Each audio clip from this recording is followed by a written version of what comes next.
योग शब्द की व्युत्पत्ति संस्कृत की युज धातु से हुई है, जिसका मतलब है जुड़ना या युग बनाना या संयुक्त होना। यह जुड़ाव व्यक्ति की चेतना के सार्वभौमिक चेतना के साथ एकाकार होने से दैनिक जीवन की गतिविधियों के उचित तरीके से निष्पादन से होता है।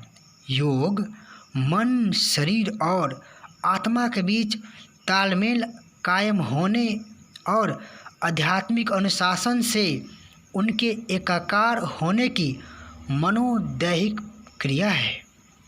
प्राचीन ग्रंथों में मानसिक स्वास्थ्य के लिए इसके महत्व का उल्लेख किया गया है। योग सूत्र में पतंजलि ने लिखा है, योगः चित्तवृत्ति निरोधः, यानी योग का मूल उद्देश्य मन की अस्थिरता को दूर करना है। भागवत गीता, जिसकी रचना काल आज से 5000 साल पहले का है, में भी कहा गया है, समत्वमेव योग मुच्यते, यानी मन के समत्व की स्थिति में पहुंचना ही योग्य है। पतंजलि द्वारा रचित योग सूत्र में योग को समग्र स्वास्थ्य प्रणाली बताया गया है। योग केवल आसन या प्राणायाम नहीं, बल्कि यह संपूर्ण जीवन शैली है। इतना ही नहीं, योग या आसन केवल व्यायाम भी नहीं। योग और व्यायाम में एक महत्वपूर्ण अंतर यह है कि योग में शारीरिक गति और सांस लेने तथा आत्मचेतना के बीच पूरा तालमेल रहता है।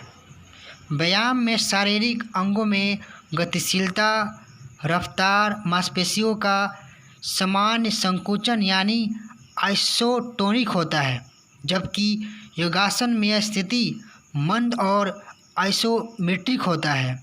व्यायाम के समय हृदय गति, श्वसन गति, रक्तचाप और बेसल मेटाबॉलिक रेट यानी विश्राम की स्थिति में किसी व्यक्ति की प्रति इकाई समय ऊर्जा की आवश्यकता बढ़ जाती है, जबकि योगासन करते समय यह मापदंड घट जाते हैं।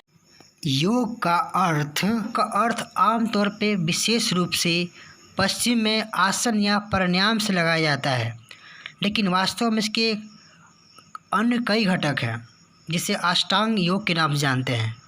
पहला यम अर्थात सार्वभौम नैतिकता, दूसरा नियम व्यक्तिगत नैतिकता, तीसरा आसन शारीरिक मुद्राएं, चौथा प्राणायाम शांत पर नियंत्रण, पांचवा प्रत्याहार इंद्रियों पर नियंत्रण, छठा धारणा मन की स्थिरता, सातवां ध्यान अर्थात मेडिटेशन और अंतिम समाधि।